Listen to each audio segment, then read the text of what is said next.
Hello and welcome to the Wild Wonder podcast, where we seek to democratize and demystify holistic wellness practices by speaking with today's wellness practitioners.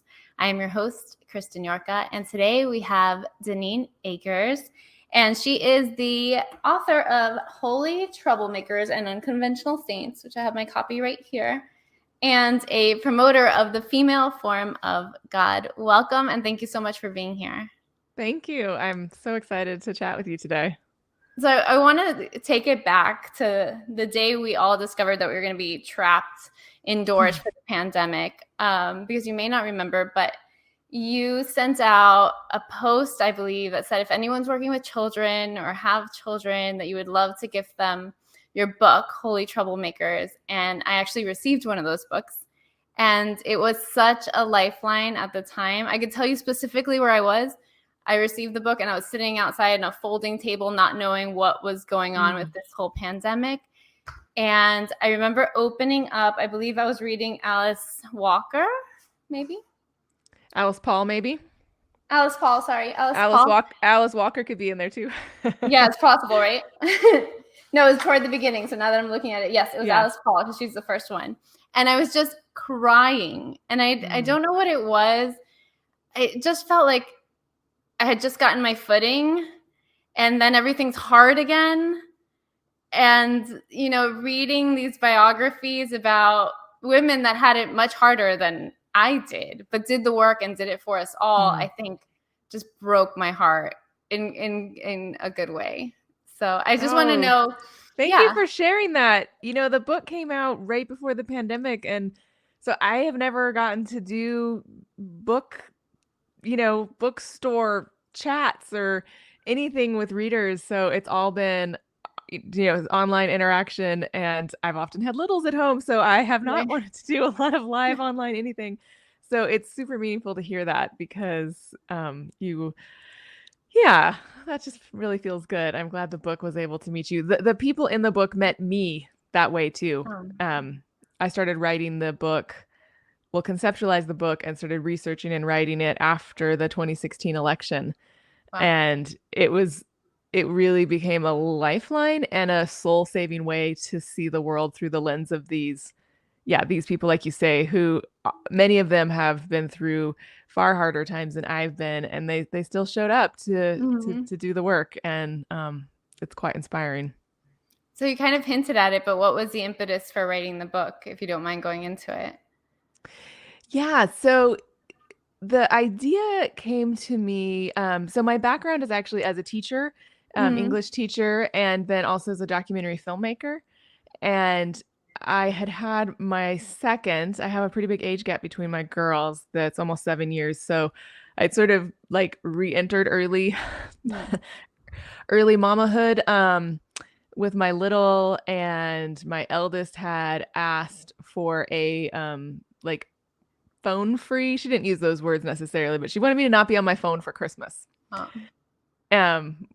Which is sort of telling that was her ask.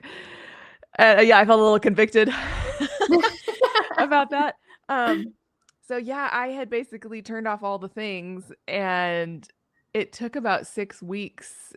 Well, it took about 3 weeks before my mental chatter calmed down, just the noise.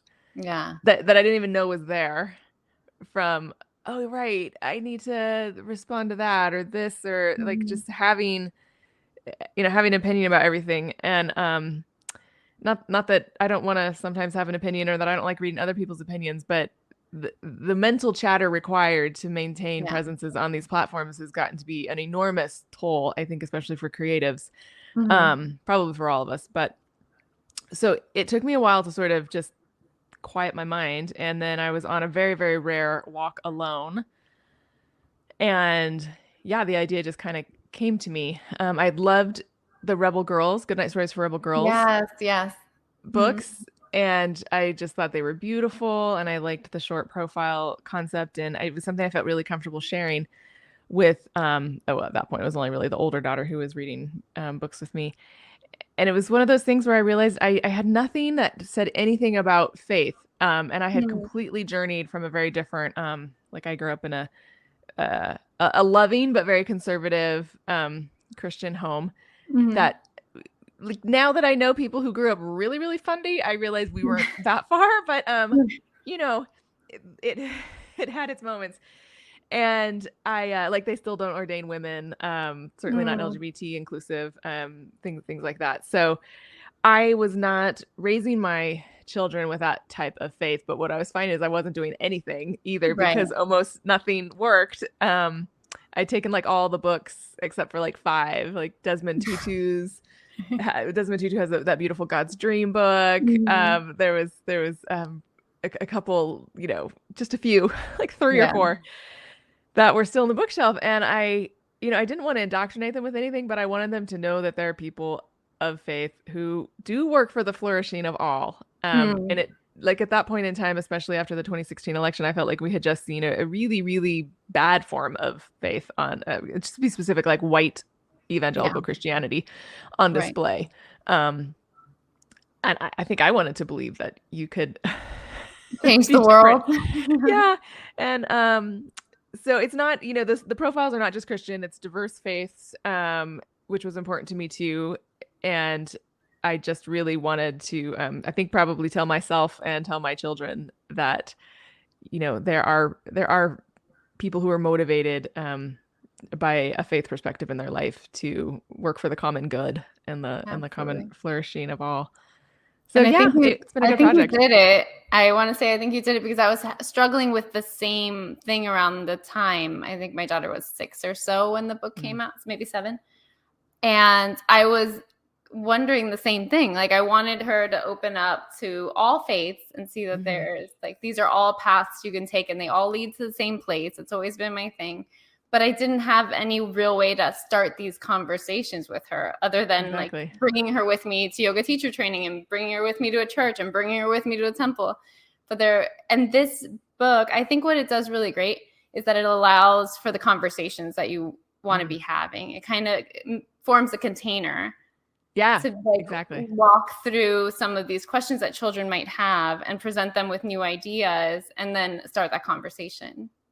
Yeah. Well, thank you because that's exactly what I was hoping, and it's open conversations for me, and I get a fair number of adults who say similarly. Mhm. Like it was an education writing the book for sure. Writing the glossary was one of the hardest things I've ever done. But I'm super proud of it because I think there's like a whole entire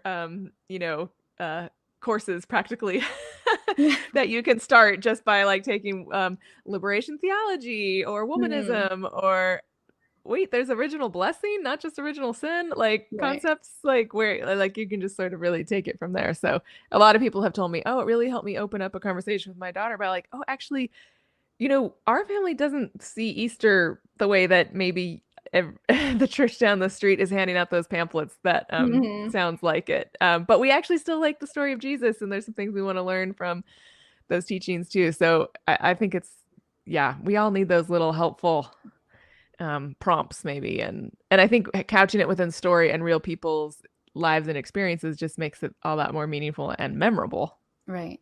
And I think it brings it all in instead of like throwing out the baby with the bathwater because I see that like I started my yoga career strongly on that side and what I saw a lot of is like people throwing away the religions they grew up with because they didn't connect with it anymore and instead of kind of blocking it out, I think what this book also allows you to do is see your original religion or your relationship with your religion differently.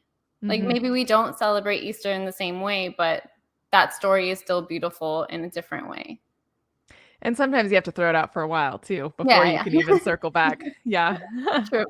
And I did around the same time. So just backstory. This interview is about you, but just so you know my backstory. My parents weren't religious, and I ended up being a very religious kid. Like I sought out religion, like Mm, that's what I wanted. And they were very open with like you can choose any of them. And for whatever reason, I chose Catholicism because it was the most what I saw most adults doing mm, at the time. And I was really turned off by it around 11 or 12, which I think a lot of mm. kids do. And then I just blocked it out right until, I was 30 something. And then I was like, well, if I'm still meditating, but I have this block in my brain, am I really inclusive of all religions if I can't even step foot in a church without feeling something, you know? So I think I just that had an awesome insight in so I'm looking over here because I have a little bookshelf here. There's like yeah. 5 bookshelves in the house. I think it's in the outside one. It's the new beautiful book, God is a Black Woman by Christina Cleveland. I'm doing the audiobook now. Oh, I would love to hear And that one.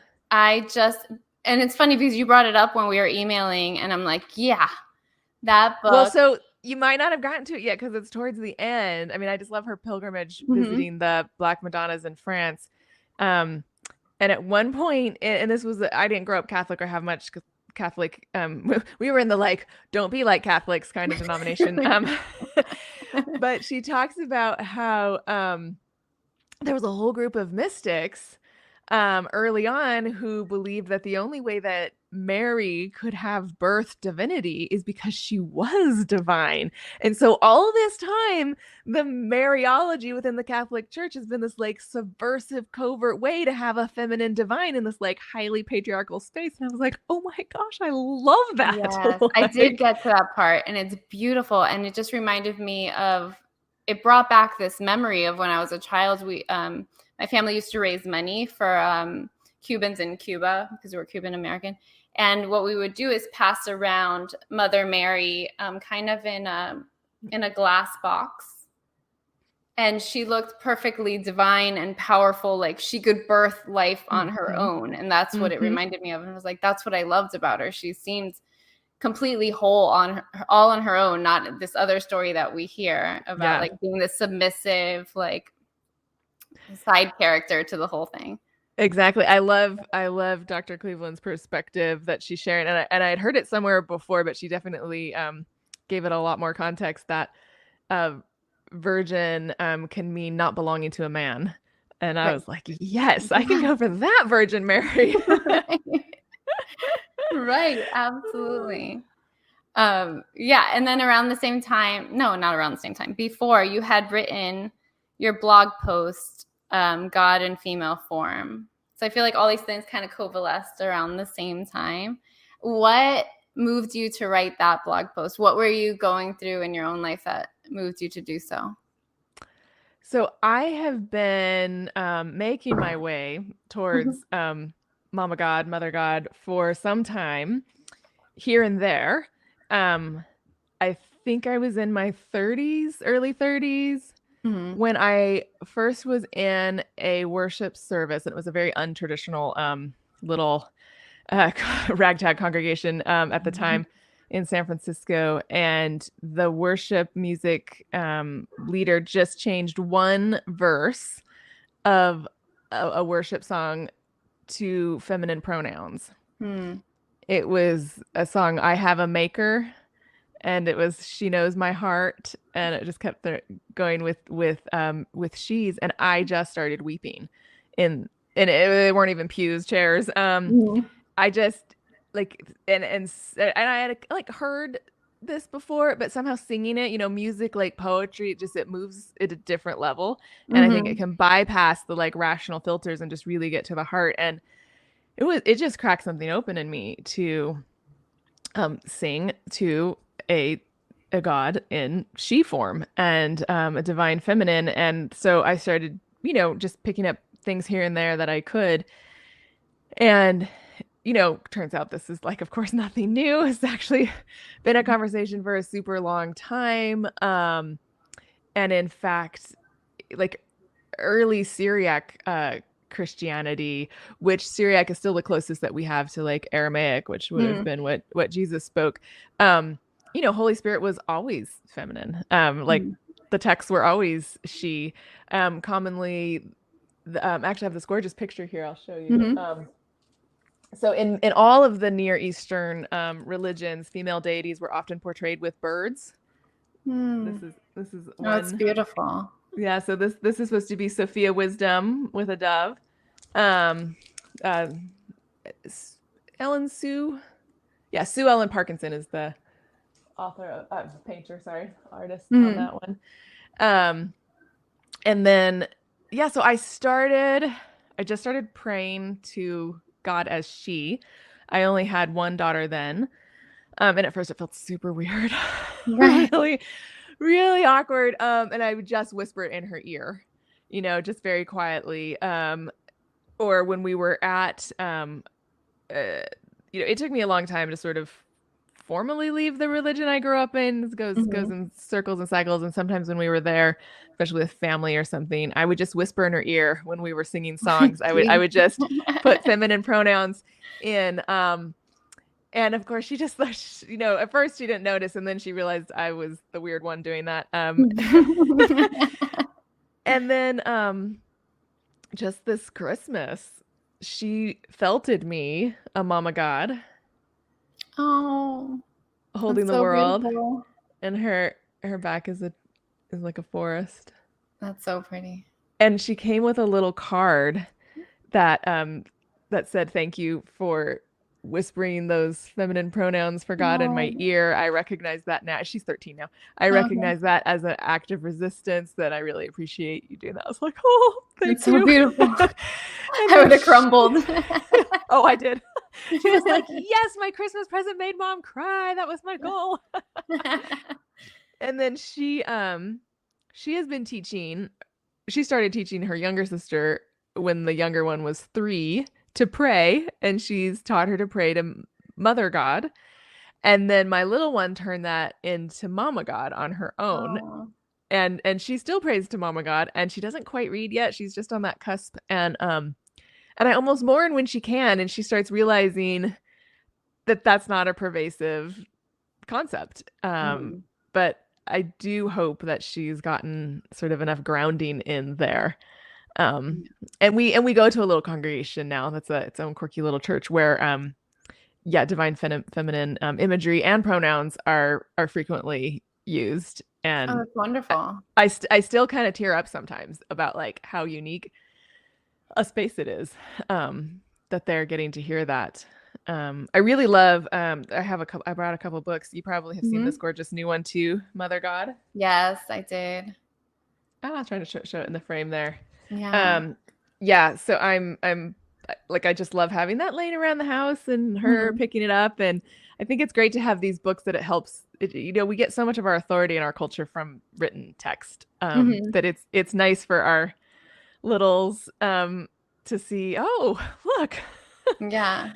somebody else talks about Mother God. This is helpful. And uplift the feminine because I mean, we could do only so much in our house, Yeah. but out in society, that's not necessarily what they're seeing or experiencing. Because around the time you wrote the blog, I asked my daughter, I was like, when you think of God, what does God look like? And of course, Hmm. she describes a man. And I was like, Mm. even with all the work I do, you're Yeah. still describing a man when you think of God? And I Yeah. was like, It, it's why? And she couldn't answer. it's the And so, water they're swimming in. It's the water we're all swimming in. I mean, it's why even though I had conceptually been there for a long time, um, just saying it took time. mhm. And then I remember at some point I used to pray with my in privately. I would pray to Mother God or Mama God, but I wouldn't when other people were around. And Mm. when my eldest was probably 9 or 10, she was like, hey, why don't you? And I was like, okay, you're right, I need to like align my language. So I did like Mother Father God for a while, you Hmm. know Yeah. as both titles. And it is amazing how much it gets this strong visceral reaction from some people. Hmm. And where you realize like how deep rooted the misogyny goes in our culture, because we've been able to concept, even though the vast majority of people say they don't think God has a gender, Right. right? Of course, God isn't a gender. He isn't, like, he is Right. spirit, right? He He doesn't have a gender. But so we've been totally fine for thousands of years conceptualizing a divine with masculine terminology and masculine imagery. Even though if intellectually most people say, oh, God isn't literally a, male, or have a gender like humans think of. But you can't then say, well, then absolutely we can think of God in feminine form and use feminine language. and all of that, and the people just they just feel weird about it, which is where you just recognize how deep it goes. And yes, where I first saw that, and maybe you wrote it in this blog or a previous one, was when Glennon Doyle started writing about God as a she, the feminine form of God. And there was like, it went viral because everybody was so up in arms. Why would you call her she? And of course they say God has no gender, but I see that as the same as saying, like, instead of Black Lives Matter, all lives matter. Like, yes, we know, but we're trying to uplift the other because society doesn't treat Black lives the same as which is you almost can do. I've heard it described like there's an implied two at the end of Black Lives Matter. Black Lives Matter too. We already understand that technically all lives matter, but we're trying to say, let's just remember Black Lives Matter too. And I think you could almost do the same thing with, yes, God is she too. And this is one reason why, and that blog talks about it, God in feminine form. There's several people who I quote there, like Dr. Elizabeth Johnson and Reverend Dr. Will Gaffney. I have her book here. Super highly recommend this. A Woman's Lectionary for the Whole Church by Dr. Gaffney. Her translations of the Psalms are just wow. But this concept that you just can't go to gender neutral immediately. That's what a lot of people would like to do.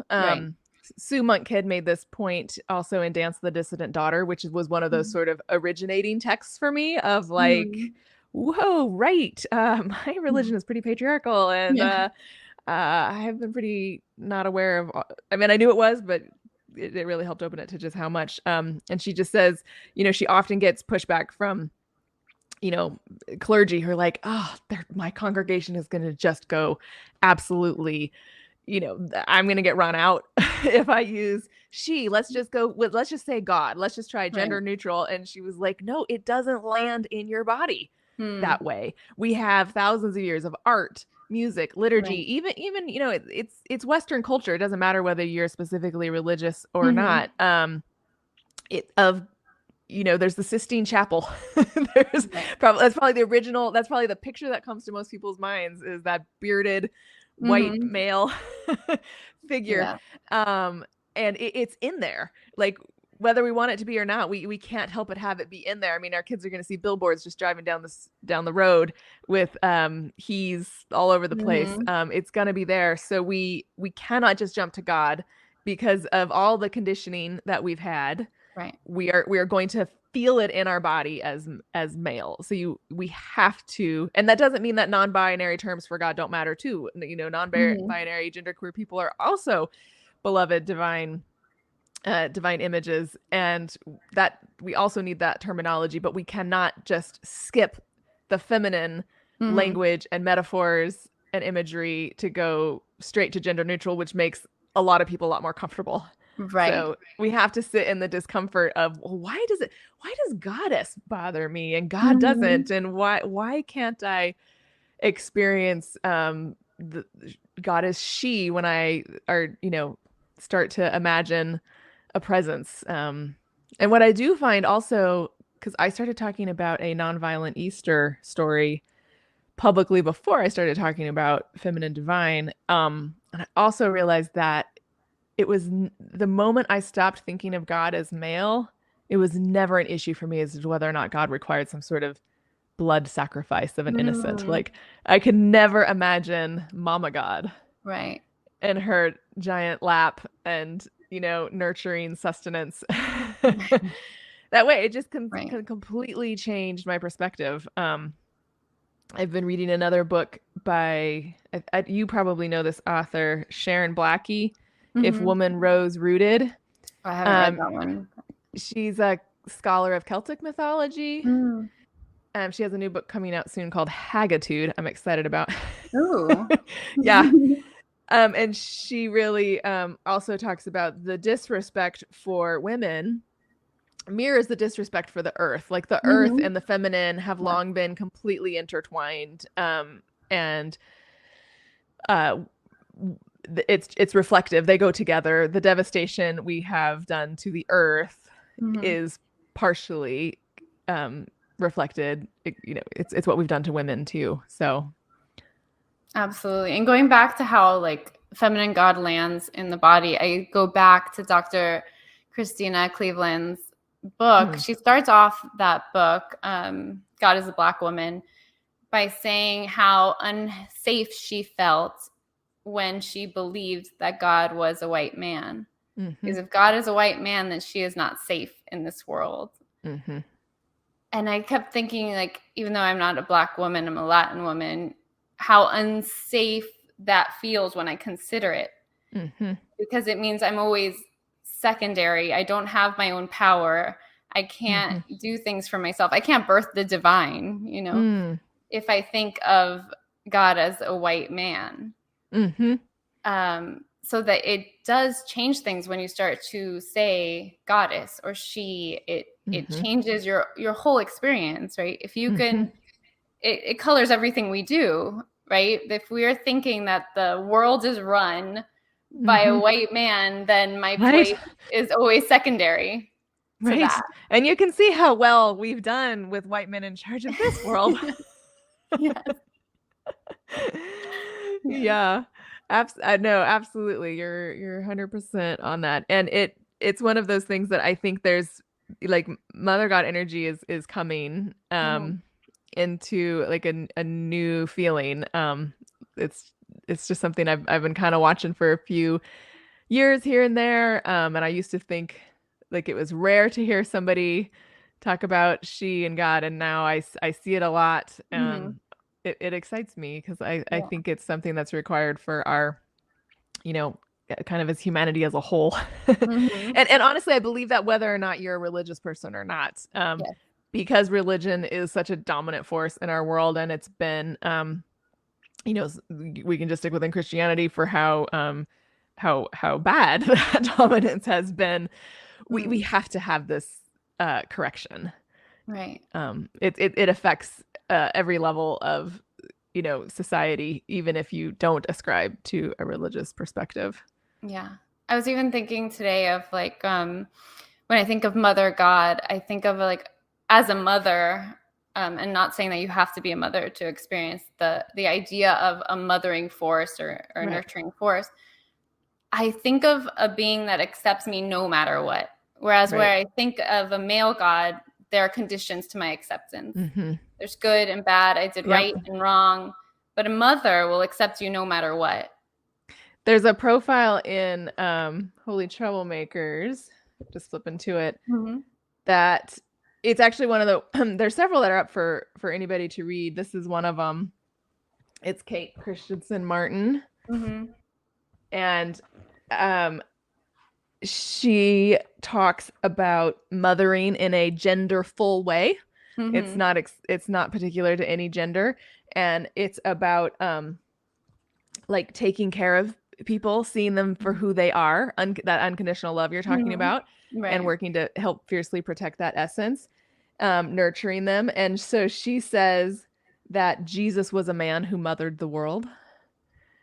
And the first time I heard her say that, again, I just broke open, because that was just such an incredible way to frame the teachings and the life of Jesus as a mothering act. And she, you know, she says she doesn't use parenting because, again, it's the same thing. Like, we just can't go gender neutral because we have minimized mothering because it's associated with the feminine. And so she's intentionally using that word to help elevate it. But yeah, I think you're absolutely right. The mothering divine energy is this all welcoming, all loving, you know, potent force that I just can't feel, I just don't have that sense of fear around, like you're talking about. And I think it also colors who we believe is of value, not only in that like yogic perspective, like the namaste to see the divine in you, but also in how people are valued, like not just economically of what you can contribute financially, but how you love, how you take care of your neighbors, how what you create, art, poetry, music. All those things become elevated under a mother God that aren't elevated under a male God. So I know you went and grabbed God as a Black Woman for everyone to see. I did. Here you go. I was just mentioning off camera that I've been like not wanting it to end as I listened on audiobook for the last 2 chapters. It's made me think of not only God as a woman, but God as a white man, and kind of the dichotomy of that, and how it changes the way you see the world. Mm-hmm. Yeah, I mean, racism made God white and sexism made God a man, and it hasn't been good for anyone, really. No. I mean, I would argue it's not really good for white men either. No. They need to be freed from toxic patriarchy too. Yes. Or say patriarchy, toxic masculinity. Toxic masculinity and patriarchy. Yeah. I was reading a book on sobriety, and I wish I could think of the name of the book now, and I'll put it in the show notes when I think of it. But the author says that AA, or Alcoholics Anonymous, was made for white men, and that's why you have to, as part of the steps, you have to humble yourself. Whereas when like women and other marginalized communities go into AA, they're like, wait, I'm already humbled. Like, I've already been bowing my head and walking on my knees. You know, I need somebody to like lift me up. Yeah, that's interesting. Yeah. The other thing I'll show, and this is also, I can send these to you, you can put in your show notes. This is another profile from Holy Troublemakers that's available online. This is Reverend Dr. Will Gaffney. Mm-hmm. She's the one who wrote the Woman's Lectionary for the whole church I was showing you too. And her Womanist Midrash is also incredible. But one of the things she says is, as long as we have a male God at the top of the hierarchy, nothing else we do will matter. Like it really has got to change. Right. And she's a scholar of many languages and a professor.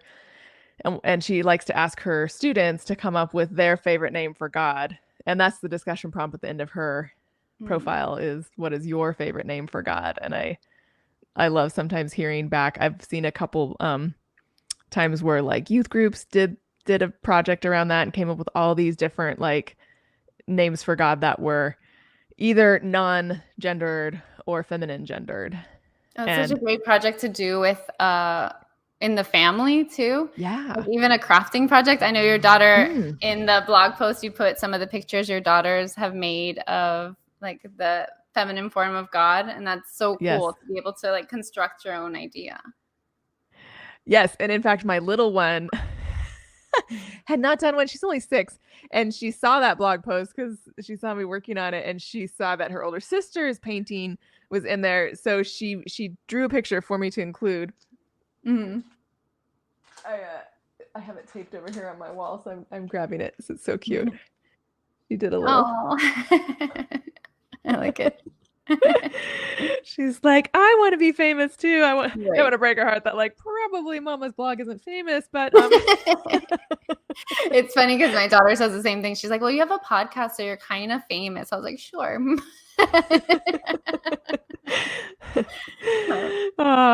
It has been amazing, I think, for these kids this generation. And like I would talk about Mama God with my kids if I had boys too. Like I think it's equally important for boys to grow up with the concept that girls and women are the divine image. Also, it does damage to their souls as well. So I think it's important that we talk about this with all the genders of all the kids in our lives. Absolutely. And I think I always like to do on the podcast something at like home that people can do on their own. And I think that's the perfect project to start to consider, what is the gender of God when you think of God? Can you think of it differently? Could you draw it? Could you write about she, her as God? Yeah. And it's funny how much effort it'll probably take. Even very young children have probably gotten the message that God is a boy. Probably a white boy if they if they pushed past. And I think it's a great idea to do at home, and it could be great to find artistic conceptions that people have done that do not look like the Sistine Chapel. Right. Actually, so Harmonia Rosales does incredible artwork, and in fact, it's on Dr. Cleveland's, who wrote God is a Black Woman, Instagram that I probably first came across her artwork. So that's a great place to scroll to see. She pretty much only posts art by Black women now. So it's really a great source. But so yeah, Harmonia has taken classic works of art like the Sistine Chapel and put Black women in those roles that we're Oh, so that's used to, cool. and it's really powerful to find. Yeah. So I think that could be an awesome little like family project of trying to find depictions of the divine that are not, you know, the ones that you've sort of grown accustomed to, and you create your own and come up with names. Dr. Gaffney, I should say, in the back of A Woman's Lectionary for the Whole Church has a whole index of divine names and titles, and Oh, some of cool. them are in the Psalms. So one of the things she does is she helps restore the original grammar to text, especially. So she's especially a scholar of the Hebrew Bible. She would not call it the Old Testament because that's that's sort of a superior Christian perspective that I hadn't thought of it that way, but yeah. Yeah. So the Jewish scriptures, she's a scholar of, and you know, she says, whatever you think theologically or biologically, grammatically, God is she. In any time you see spirit, God's spirit, anything like that, God is she. And just grammatically, that's how those languages worked. And one of the ways that the translators got around that is they just use the proper noun all the time. I go into that in detail in her chapter in Holy Troublemakers, which I can send you for your show notes because it's one that's up there for anybody to read. It's just holytroublemakers.com/Rev Gaffney. I think it's Rev Gaffney. I'll send it to you. Sure. So they just got around it by using proper nouns instead of pronouns. So instead of throwing in a you or a he or a she, they just always said God's spirit or the spirit of God. So it just went, it was like a workaround because anytime you see that, that's a she. That like just grammatically, no matter what else you think, grammatically, that's a she. So she has restored those repressed she's to the text, and then she translated the Psalms fully in feminine divine language because so many people pray the Psalms, and she thinks it's a good experience for everyone to experience praying to God in feminine form. And it's really, really powerful. Some of the titles that she uses, I mean, she has a lot of like gender neutral ones, from ageless God, all-knowing God, faithful God, exalted one, majesty, but then she also has mother of all, mother of creation, mother of wisdom, womb of creation, womb of life, she who is majesty, she who is peace, she who birthed the earth, she who is delight, she who hears, the rock who gave us birth. It's just it's so beautiful hearing those titles, and you just realize how starved we are to hear something other than, you know, all of the masculine stuff that we've heard. And so I just highly recommend it as a practice. It's quite beautiful and powerful. And really, really subversive. Like, it's a very subversive thing that you can just do around the dinner table. Right. Right. Well, I'd love to hear, before we go, I know you got to run, but I would love to hear how praying in this way changed your walking life. Like, how does it make you move differently in the world?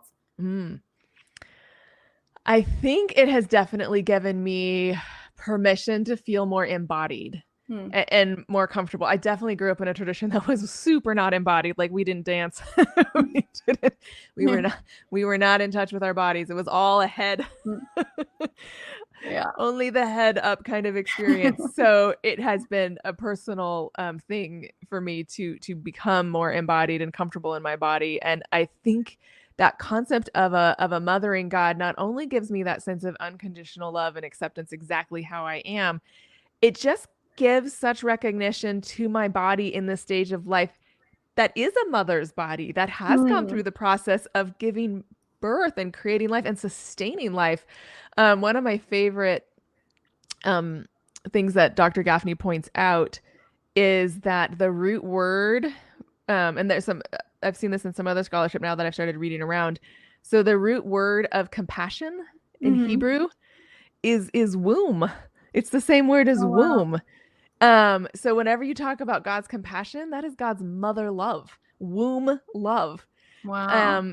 And I grew up hearing this song by Amy Grant a lot called El Shaddai, which was probably not one you heard in the Catholic circles so much, but it was Anybody in your listeners who grew up evangelical Christian or adjacent to that, which I was kind of Mhm. adjacent to that, probably heard Amy Grant's El Shaddai. It's a beautiful song actually, about the names of God.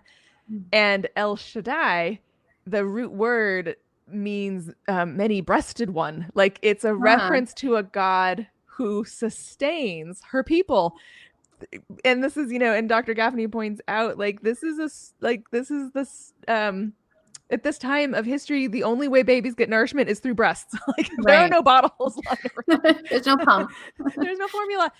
It's a very important part of life is breasts, lactating breasts, and like I think just feeling the respect for that of my body has given me a sense of just peace in who I am. Like that has definitely come from a shift to thinking of God in feminine form. Yeah, absolutely. I think the other thing that caused a shift in me was Dr. Cleveland, when she said, when you think of a mother God or a Black female God, you're no longer ashamed to ask for what you need, because that mother will respond, whereas like white male God will not respond. And Absolutely. I think that took a lot of shame away from this idea that you have to be all strong all the time and be completely self-sufficient and never need anything from anyone to be like, to reach out. Yeah, absolutely. I mean, white male God and capitalism have gone together really well. Yeah. Match made in heaven or hell. Yeah, exactly. Might turn out to be the other place. Well, I'm so grateful that you came on the podcast. I would love to continue this in the comments. And also, I know we're going to have a long resource list of all the books you mentioned, along with your blog. But didn't you mention you were working on a Mother God book, or did I invent that in my head? Yes. So the next book that will come out, and I'm so excited because we're just serious. Our artist has got the cover design now, so it's a prayer book to Dear Mama God. So it's super simple, super like just wonder, gratitude kind of prayers, like just little one lines throughout the book that are all things that I heard my youngest say when she was 4 and 5 and was just starting to like pray on her own to Mama God. And so it's not actually that revolutionary in the sense that it's just a children's picture book of prayers, but it's addressed to Mama God. At the same time, it is, because saying Mama God is revolutionary. Yes. And it's a great resource for someone like me that doesn't know where to start on, Yeah, exactly. Just having it lying around your house. Right. Maybe they'll pick it up. But yeah, I'm really excited for that. We'll make a big announcement when it comes out. Do you know around when it'll be coming out? Yes. Press will be in September. It should be out in October. I mean, I feel like you should pad everything by month right now is my experience. Presses are having still the unprecedented situations of the pandemic. So, but for sure by early November, if not late October. Beautiful. Congratulations. I can't wait to see it. Thank you again for coming on the podcast. Thank you. It was great to chat. Bye-bye. Right, see you soon. Thank you for joining me here on the Wild Wonder podcast. Before you go, please remember to like, comment, subscribe, and share with a friend. Want more? Please join us on patreon.com/wildwonder. Until next time.